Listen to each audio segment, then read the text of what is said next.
The 15th season of Houston's Apollo Chamber Players begins this week with a world premiere of a work by composer Wang Jie, a guest performance by University of Houston organist Daryl Robinson, and a voice well known to fans of classical radio, Fred Child, the host of American Public Media's Performance Today.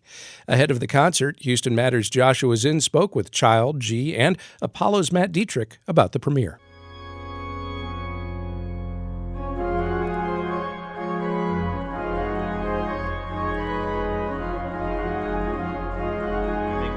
Our 15th anniversary season is titled Connective Harmony. It's inspired by themes of unity, peace, and wholeness, and strands of musical interconnectedness that we hope can bridge cultural divides and perhaps even the seemingly intractable political polarization of our time. These themes were very much on my mind when I reached out to Wang Jie about composing Apollo a new commission for our season opener titled Silk Threads.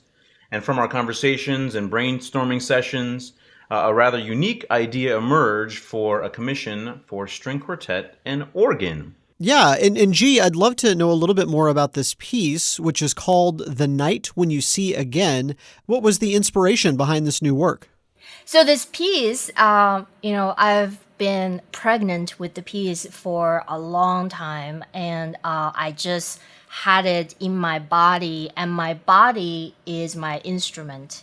And in order for this instrument to speak, my instrument has to have the vibrations and the accumulations of all my experiences, all my memories, and my interpretation of all my experiences and all my memories. And this piece is almost like a distilled version of what I am able to capture at this moment of my life. And I see this entire journey as a parallel and a metaphor for the immigration, for the migration and immigration culture, that is a force of nature.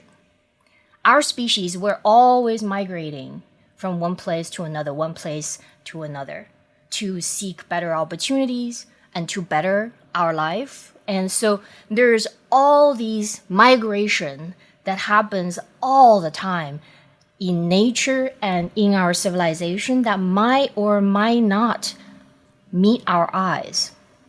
But it is through the ears, it is through an interaction with a person whose instrument, such as me, is able to capture and is able to feel the resonance and vibration exchanges and all of these things that the eyes simply cannot necessarily capture. And Fred, I want to bring you into the conversation. What is your role within all of this? I mean, obviously you're joining the concert as a special guest. How else have you sort of contributed to this process and this whole event that's coming up? I see my role as really the same thing I do when I'm hosting Performance Today, which is as best I can to serve the music itself, first of all, to make connections between the people behind the scenes and audiences, and to help people find some gateways into the music and the musical experience. So that will really be, I'll be checking in with Matt and Wang Jie about that. Like, how would you like me to best serve this event, to best serve this music? So I'll be doing some intermission chats. I think my job is just to kind of mediate and host, and to really be checking in with Matt and Jie about how I can best help them do what they want to do. I wanted to go back to the piece and talk a little bit about the construction of it. I mean, like Matt said, this is a piece for string quartet and organ, which, Jie, talking about putting this piece together, one, why did you pick string quartet and organ? What was it about that combination that appealed to you? And could you talk a little bit about what the sound world is of this piece with those particular timbres that we'll be hearing?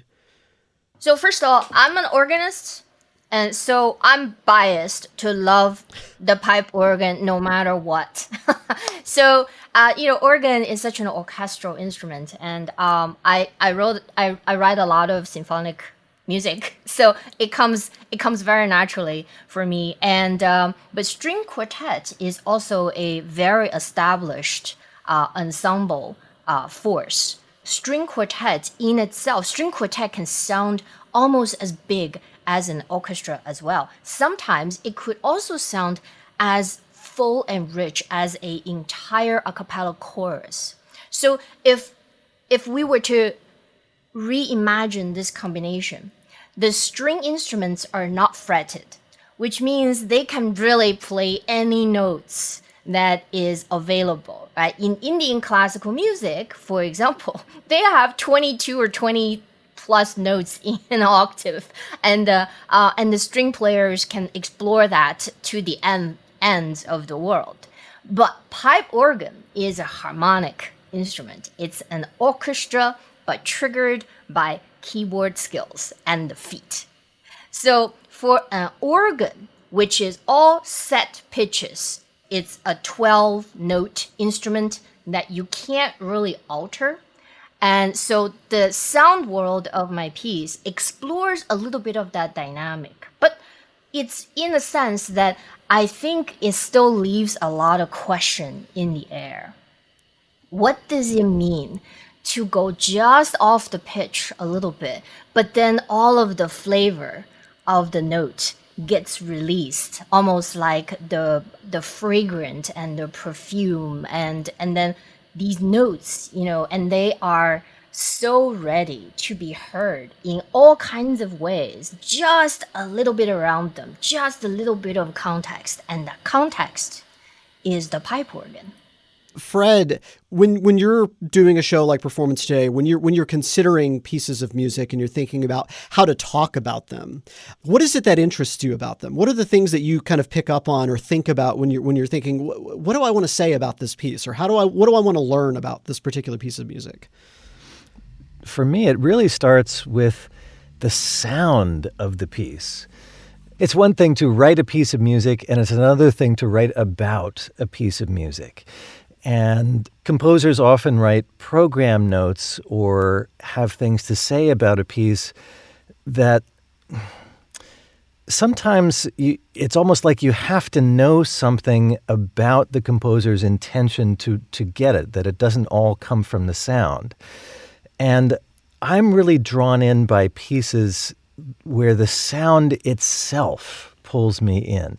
So before I will read a composer's program note, I'll listen to the piece by itself. And if the music by itself doesn't speak to me, I'm less likely to choose it for radio broadcast, because listeners won't necessarily take in what I have to say. People might tune in the middle of the piece and have no access to what I said 5 minutes before it started. So I really start with the sound itself. If the music itself speaks to my feelings, speaks to my memory, speaks to my emotion, to kind of refer to what we bring to music ourselves as listeners that Jie mentioned earlier, if the music itself appeals to me, then I want to program it. Then I want to share it with listeners. And then I'll find my own reason, first of all, to say, hey, here's something that I think is really cool about this piece. So really, for me, it always starts with the sound of the piece itself. And Matt, actually, I wanted to kind of wrap up with talking about some of the other pieces on the program. So obviously, you've kind of centered it around this world premiere, but how did you decide what music would complement this, and what pieces would really fit the idea you had for this first concert? Well, there's a lot of Eastern inspirations in our coming season. And this particular program, Wang Jie is, I think, reflecting in a way her experience as an Asian American living in the United States. We also have a really wonderful string quartet by Taiwanese-born composer, Rice faculty composer Shi Hui Chen. This is titled Returning Souls. It's a work inspired by the Han and indigenous peoples of Taiwan, which interweaves 3 of their cultural legends in a modern-day reality. We're also performing Debussy's amazing and affecting Eastern soundscape-infused string quartet, as well as Splash of Indigo by Marty Regan, which connects French Impressionist music with Japanese folk music. So I think it promises to be a musical journey, and hopefully one in which helps build bridges of understanding between these cultures, and it brings it into the present day with some of the challenges and political difficulties of that region.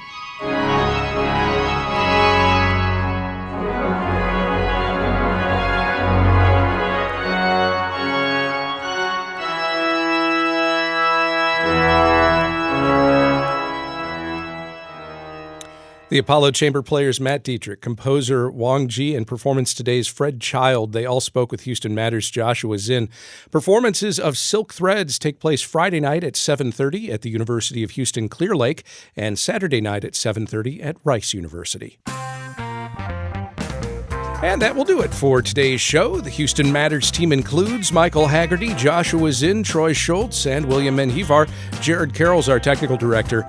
On tomorrow's show, actor Kevin Bacon and his brother Michael, a.k.a. the Bacon Brothers, who bring their brand of country and folk rock to the Do-Si-Do this weekend. Also, former U.S. Senator Kay Bailey Hutchison.